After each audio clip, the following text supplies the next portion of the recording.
Hello students, welcome to simply learn. आज हम लोग यूपीएससी के पॉइंट ऑफ व्यू से इंडियन एक्सप्रेस को पढ़ना स्टार्ट करेंगे। तो let us directly start. West Bengal में हावड़ा के बाद अब हुगली में क्लैशेस हुआ, हिंदू मुस्लिम टाइप का। तो उसकी वजह से इंटरनेट को सस्पेंड कर दिया गया। इस आर्टिकल में समझने लायक मुद्दा दो ही है, पहला कम्युनल वायलेंस और दूसरा इंटरनेट सस्पेंशन। तो आपको ये जानना है कि कम्युनल वायलेंस का क्या इम्पैक्ट रहता है सोसाइटी पे इन जनरल, और सेकंड इंटरनेट सस्पेंशन से राइट टू इंटरनेट, इसको राइट टू इंटरनेट बोला जाता है या right to freedom of expression बोला जाता है, वो कैसे इम्पैक्टेड होता है, ये बात आपको समझना है।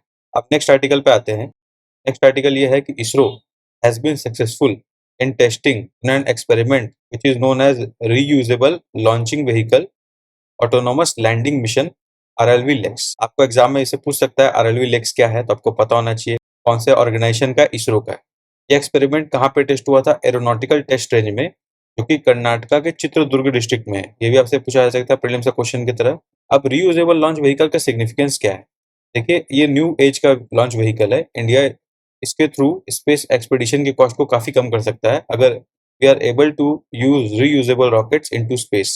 रीयूजेबल रॉकेट जब यूज होंगे तो इनमें कई प्रोसेस होगा, कई स्टेप्स होगा। तो एक स्टेप उसमें ये था कि ऑटोनोमस लैंडिंग मिशन, उसका ट्रायल करना था। तो हमने वो ट्रायल कर लिया, वो सक्सेसफुल रहा।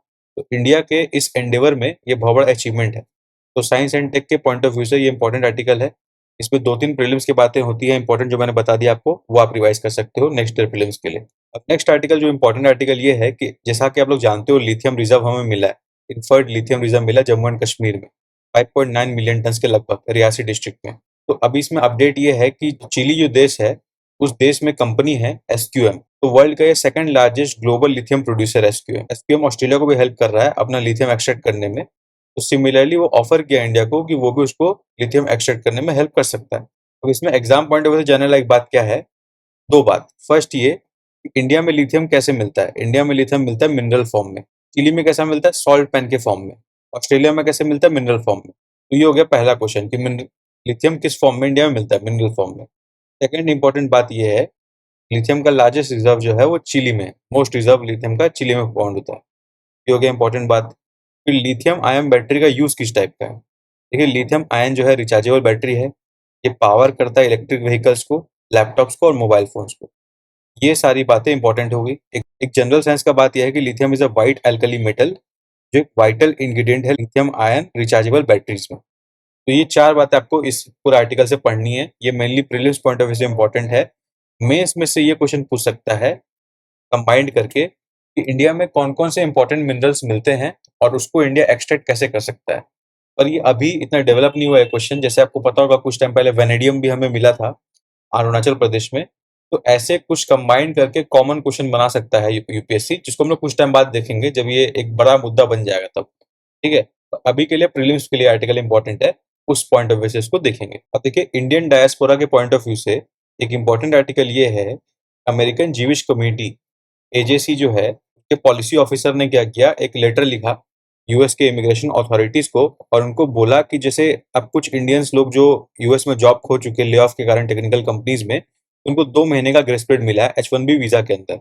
उसके बाद उनको उनके अपने कंट्री डिपोर्ट कर दिया जाएगा। तो ये ध्यान रखते हुए जेसी ने यूएस इमिग्रेशन अथॉरिटीज को लेटर लिखा और उनको बोला कि इनका ग्रेस पीरियड को बढ़ाया जाए, because they are very skilled professionals, Indian diaspora very skilled professionals, and they have contributed significantly to Indian economy, highly skilled है, मोटिवेटेड वर्कर्स है।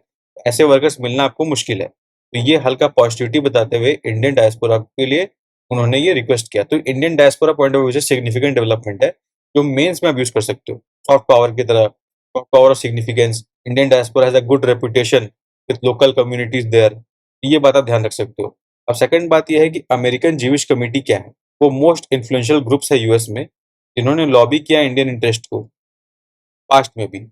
Most notable being advocacy for Indo US nuclear deal, जो कि India का diplomacy का एक बहुत बड़ा achievement रह चुका पास्ट में। तो ये आपको समझना चाहिए कितना सॉफ्ट पावर इंडिया एक्सरसाइज करता है यूएस के अंदर along with American जीविश community. Second, Kerala में G20 का शेरपा मीट चल रहा था, वहाँ पे शेरपा लोगों ने काफी इंजॉय किया, उसका एक ग्लिम्स है। ये इमेज इंपॉर्टेंट है। यहाँ के केरला के कल्चरल एक्टिविटी होता है जहाँ पे टाइगर डांस लोग करते हैं, तो वो आपके लिए प्रीलिम्स के लिए इंपॉर्टेंट बन सकता है, अदरवाइज नॉट सिग्निफिकेंट। सिंस ये G20 से जुड़ा हुआ है तो बड़ा मुद्दा है, तो इसका एग्जाम में बनने का सवाल ज्यादा इंपॉर्टेंट है।